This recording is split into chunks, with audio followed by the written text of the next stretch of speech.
Hello everybody, Roger here, and welcome to my channel, Rogers Reads. So today I'm going to do a book review of a book entitled We Now Return to Regular Life by Martin Wilson.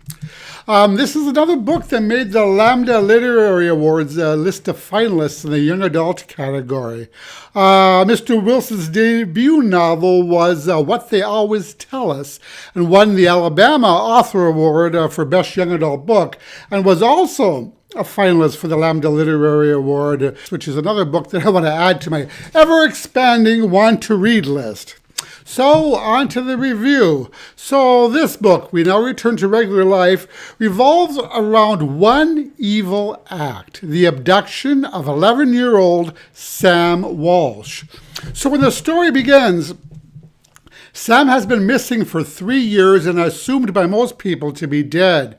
His childhood friend, Josh, with whom Sam had been bicycling that day, or the day of his disappearance, was the last person to see him. His older sister, Beth, who assumes Sam is dead, is dealing with some heavy guilt having to do with the day of his disappearance. But now Sam has been found and he's come home. Now, Beth wants to know what happened to Sam, but her and Sam's family refused to allow anyone to discuss the topic. All that we know is that he was kidnapped and held captive for 3 years by a man named Russell, who supposedly did unspeakable things to the boy. Now, unable to speak with his family about his ordeal, Sam rekindles his friendship with Josh and begins to slowly confide in him about the things that he went through during his captivity. But Sam's sister isn't the only one who's feeling guilty. Josh is holding on to a horrible secret about that day, a secret with which he should have gone to the police but didn't. And because of that, he's been plagued with pain and confusion and haunting what-ifs. But since the reunion, and as Josh and Sam grow closer, Josh also finds himself falling in love with his childhood friend. Now, of course, as a reader, we want to know where Sam was, who took him, and what happened to him. Now, the rest of the story alternates between Josh and Beth's point of view, and we learn the answers to these questions as the story slowly unfolds. So through their eyes, we see not only their struggles, but also experience the difficulty and challenges that Sam faces as he tries to once again fit into everyday life. So what follows is a heart-wrenching depiction of what it means for the victim and the victim's family to survive such a trauma, and it's not an easy journey. Now on to the pros, or what I liked about this book.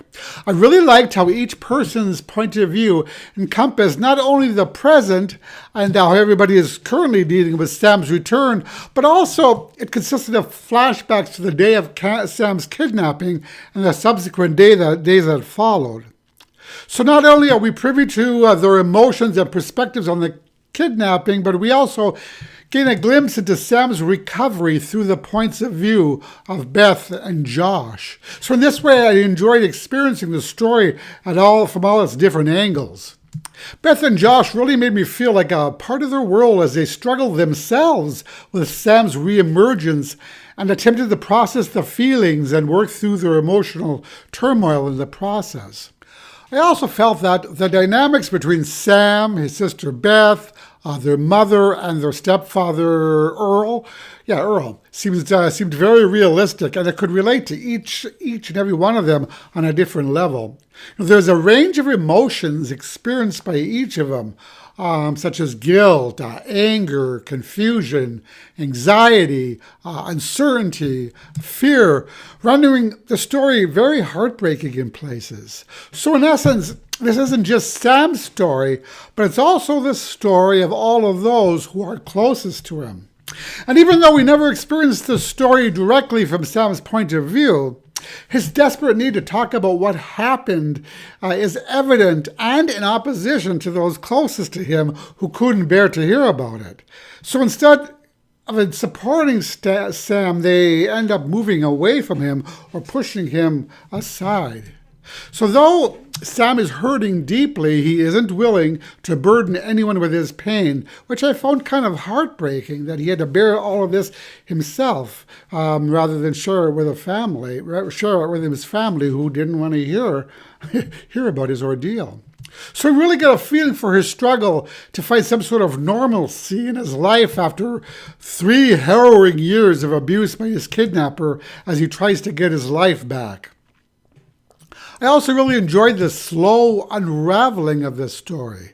So each time we moved from one character's perspective to the other, we learned a little bit more each time, like puzzle pieces slowly being snapped into place. I also found that the male/female, big sister/friend perspective also provided a nice balance to the story. So the cons, what I didn't like about the story. Though Sam was the main character and revolved around him, I didn't get to learn or understand as much as I would have liked about his situation and about what he went through. I would have liked to learn a little bit more on how Sam was feeling and perhaps even know in more detail of what he went through during those 3 years and how he grew as a character during that time. I also felt that each character in the story had much more to tell and a lot of things are left unspoken. Another thing I didn't like is I found that the abrupt point of view could be a little bit jarring at times, especially when the character was just beginning to open up, and then all of a sudden we switched to the perspective of the next character and to a different point in the story. I also found some of Beth's narrative a little bit boring, especially in regards to the high school dynamics and drama. And there was also a non-graphic minor sex scene that was a little bit disturbing. And mind you, I'm no prude, but I felt that this story may have been better with this scene being left out. And I don't feel that it actually added anything to the story, but kind of took away from it and actually made the whole story a little bit more disturbing.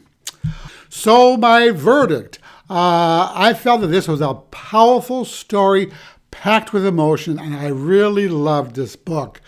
This was a fast-moving, page-turning read, and I felt the pacing of the story to be spot on. But this is a dark and heavy story in places, the nature of which can make it disturbing for the more sensitive reader. It's always difficult reading about the abuse of children, whether it be fiction or nonfiction, and this book is no exception. Thus, sensitive readers should be forewarned about child abuse, sexual abuse, and kidnapping triggers. However, I felt that the subject matter was handled in a most delicate way possible, and the author didn't give us any horrifyingly graphic scenes, for which I was grateful. That being said, though the book does handle Sam's situation with sensitivity, it also does it with a sense of realism. Still, this isn't an easy topic to read about, and was definitely an intense, gut-wrenching story, and in my opinion, will be unforgettable. With this book, Mr. Wilson has written a beautiful story about survival, family, friendship, and love that will touch anyone's heart. And I certainly can understand why it's a finalist for the Lambda Literary Awards. It's the kind of book that will seep into your soul. There's so much more that I could say about this book, and I probably could talk about it at great length, but I'll stop now before I get spoilery. All I can say is that I heartily recommend it, and I ended up giving it 4.5 stars. So I hope you enjoyed this review of We Now Return to Regular Life. And thank you so much for watching, and I'll talk to you in the next video. Bye-bye.